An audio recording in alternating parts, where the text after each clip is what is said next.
Hey, welcome to the channel. My name is Tyler. Your name is Marshall? Marshall versus the machines. So I recently finished March of Robots 2024. So today I thought we'd take a look at that process a little bit and just discuss these month-long challenges. If you're interested in these month-long challenges, stick around to the end of the video, or I guess you could just skip to the end. I'll list some challenges for every month of the year. Some of these are well known, others I've personally only just heard of, and some of them I'm going to pitch some new ideas for.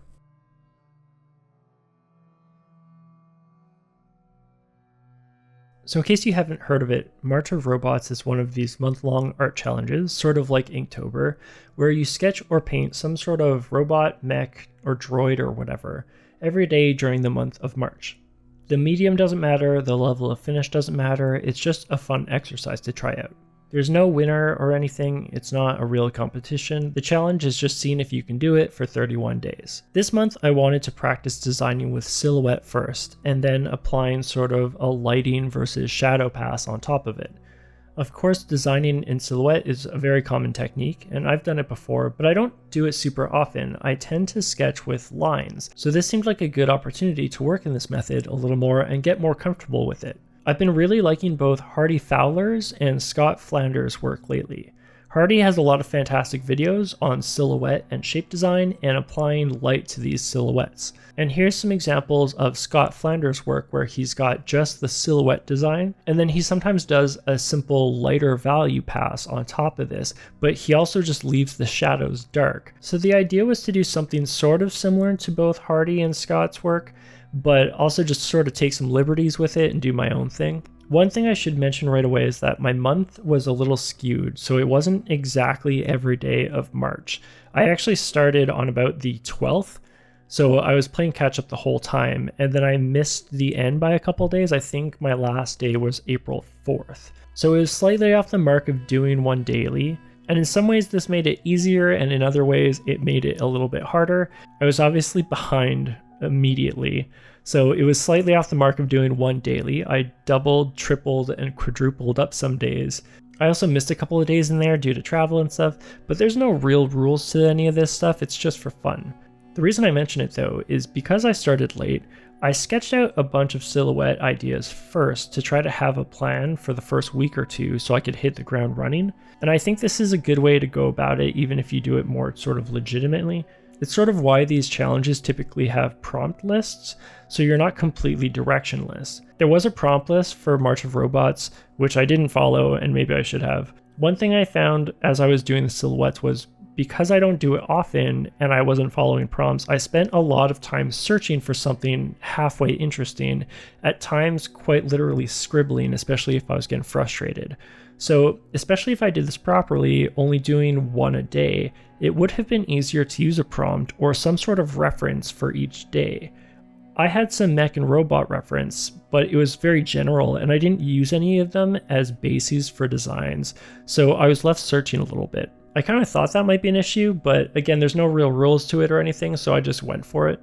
When designing, you're solving a problem, and robot is not really specific enough, so having some sort of goal or problem to solve would have been much more beneficial. Maybe having a different, very specific reference each day would help, like, a mech that loads cargo or something. And obviously that's where the prompt list really comes in handy. Once I locked down some of the designs for the silhouettes, at least loosely, each day I would polish up those silhouettes and then do a quote-unquote light layer of gray and paint in and out of it. I did this a few different ways. I didn't stick to one technique the whole month.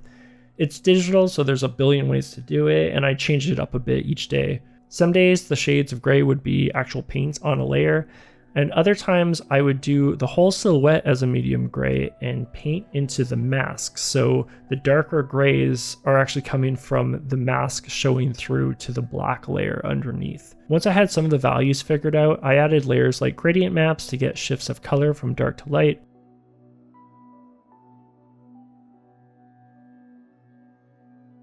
Hue saturation layers to play around with those colors, more hue sat layers to add things like the darker grays or lighter metal, that kind of stuff.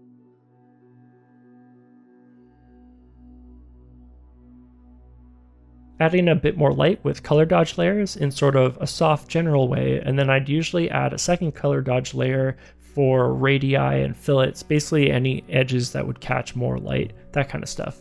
Overall, because these are daily, I wasn't super concerned with getting the rendering great. They could have been tighter, and the lighting definitely could have been more accurate. Bounce light, I often didn't even bother with, that kind of stuff. But they could have also been looser. And that is one thing that I like about these kind of challenges, is they're whatever you have time to handle, and they don't even necessarily all have to match the same level of finish. Some can be looser sketches, and others can be more polished renderings. That's one thing to keep in mind with these monthly challenges, is try to find that balance of what you can handle and also trying to push yourself a little bit.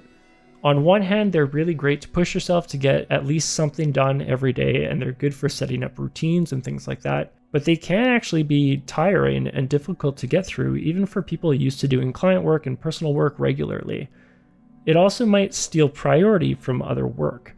Obviously, client work always wins, but there were a few times where I thought I should probably be working on more, legitimate portfolio projects, but I opted for the robots because I wanted to see this through. So that's up to you, but obviously keep your priorities in mind. These challenges can be a bit of a gauntlet, but again, there are no rules, and a lot of people participate in these challenges in their own time. Like they'll do one piece a week or something, or every few days whenever they're able to get to it, and that's totally fine. Another thing that's super nice about these challenges, in my opinion, is seeing that body of work at the end of the month. Some of these I'm pretty happy with, and others not so much, but for better or worse, it's nice to have a body of work done. Personally, I find sketchbooks like this too. When I flip through sketchbooks, I dislike the majority of it, and some sketches might be okay, but somehow the fact that it's a full sketchbook makes it all better. I think maybe being a part of a larger whole makes even the bad ones less bad somehow. Or maybe you don't mind because it's more of the experience of flipping through the sketchbook, and some will be good, some will be bad, and that's totally okay. For me, I think these challenges do something similar. So if you've never tried one of these monthly art challenges, I do encourage you to try it out. You can go as hard or as easy on yourself as you want, just take on whatever you can handle. They're just meant to be fun, so don't work yourself to death over them or anything, but they are good for possibly setting up routines and trying to push yourself a little bit further.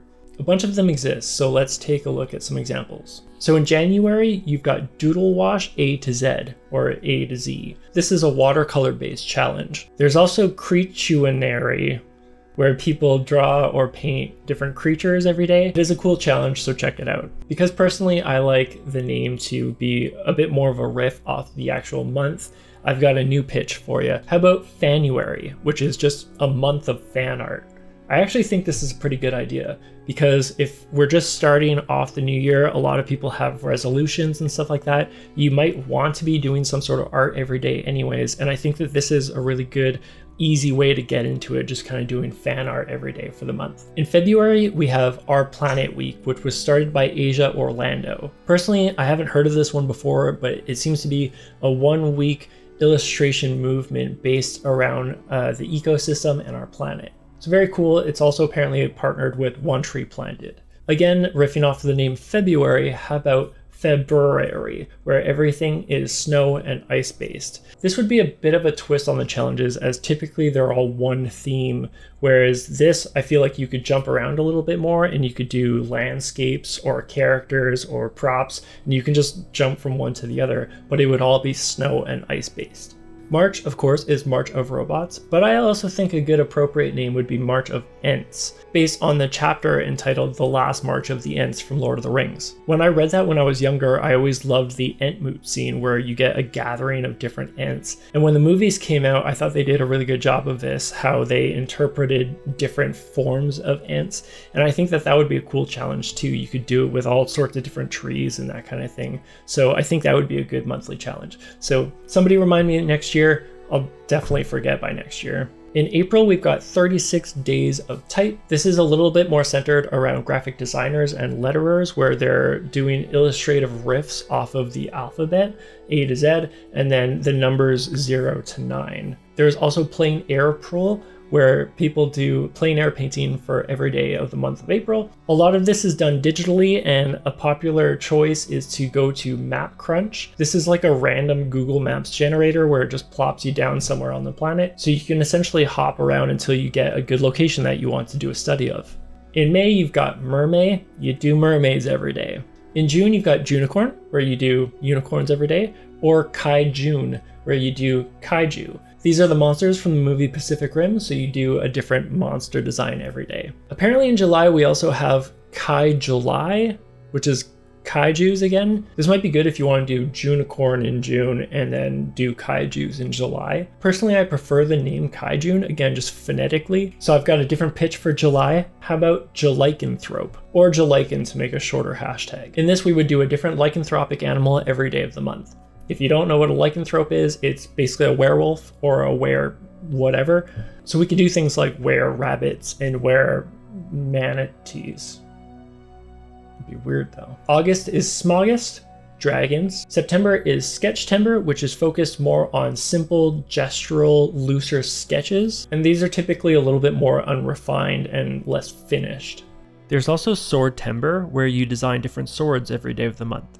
Of course, October, we've got Inktober, started by Jake Parker. This is probably the most famous example of these monthly challenges. The original idea was to keep it ink-based and do traditional sketches. It's kind of evolved a bit, and people do it digitally and stuff as well. There's some people that get up in arms, and there's like purists out there, but just do whatever you want. November is NaNoWriMo, pardon the pronunciation. This is writing every day, but still pretty cool, so I thought I'd mention it.